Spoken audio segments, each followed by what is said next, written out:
Hear the sea's song as I sing you a song of the sea. Nary a man tells a tale of a ship's crew long forgotten, and nary a man hopes to forget, but many men shall remember the few who return. A favorite of my own is the one simply called the Seafarer. Much time ago now, a son went out to sea with a small crew for a day's trip for the 4th of July. This trip was a man, a wife, a mother, a father, a boy, a girl, a sister, and a son. The cruise vessel was luxurious and, as the son was told, safe. The world seemed to stand still as he boarded to sail. The sea, as it always was on departure, was beautiful as they set out. The boy played on the ship's rail as the girl tried to pull him away, and the son and sister sat on the stern watching the ocean's wake foam behind them. The man piloting the vessel arrived in the deepest sect of the sea he'd find, with the wife, the mother, and father concerned for their young as they passed the rods, bait, and life preservers. The son stayed with the other children as the parents began to drink, keeping an eye and wishing them to stay safe. As the children and fished, the boy, trying to swim with the nearby dolphins, snuck away from the group and made his way into the water.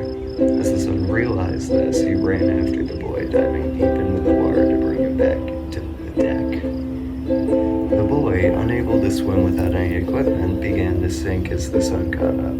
The son mustered his strength to carry the boy back to the ship, climbing back with no help.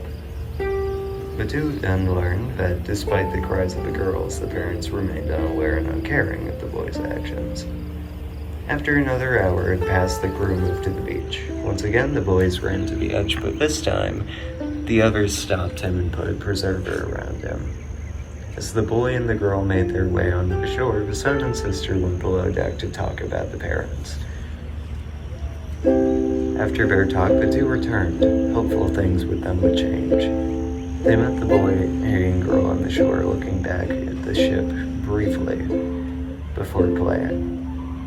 As the hours passed, the children swam close to the boat as the son stepped close to the boy, attempting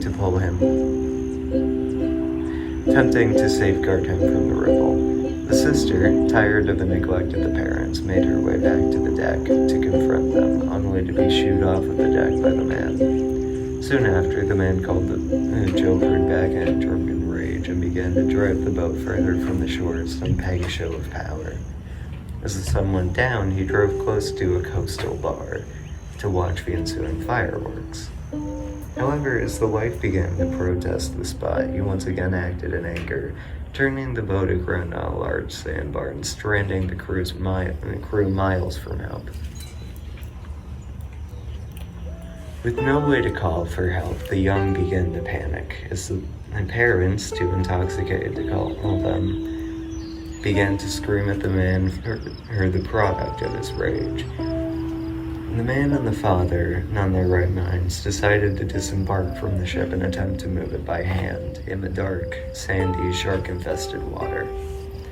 Though the sandbar was high enough to entrap the vessel, it was still a very deep bar, and sharks were known to flock to this section of the sea after dark. The ship, being a luxury vessel weighing multiple tons in weight on a sandbar, would not yield to their efforts.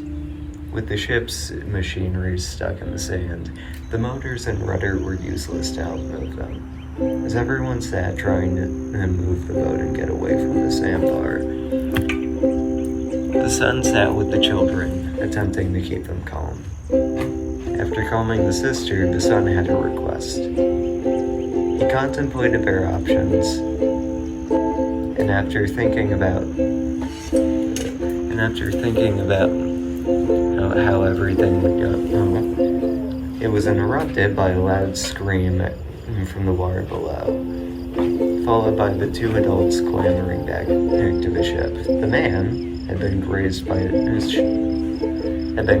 a shark somewhere along the left side of the ship, and the father had stepped on a shark shell piece, drawing blood in the water and drawing more sharks in. This made it that much harder to move the boat.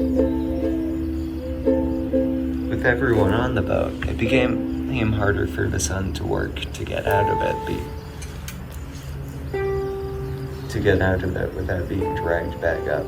The son, understanding what he had to do, asked the sister to stage a breakdown so he could sneak off. And the son once again turned himself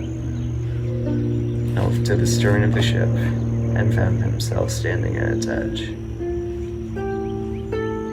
Then he began to climb to the side of the boat, after which he began to slide down the anchor and started to shake it violently, drawing the sharks away from where he was. He then began to climb back to the stern of the ship and work on the rudder. After a couple minutes, he had cleared enough of the divot to give the boat momentum for a turn. Climbing back to the deck, the boy had to confront the parents, so he walked up and began to speak. He distracted them by asking them to raise anchor. The men, out of ideas, did so. After which they returned safely. After everyone had departed, the son tried to assist the sister with getting off, but he needed to help her. So he sat and talked with her like they usually would. And finally, they left. No one knew what the son had done except for the sister, but that was all that mattered, because he knew it mattered to her. So the next time you leave port, just remember, many see the sea as fair, but few can fare the sea.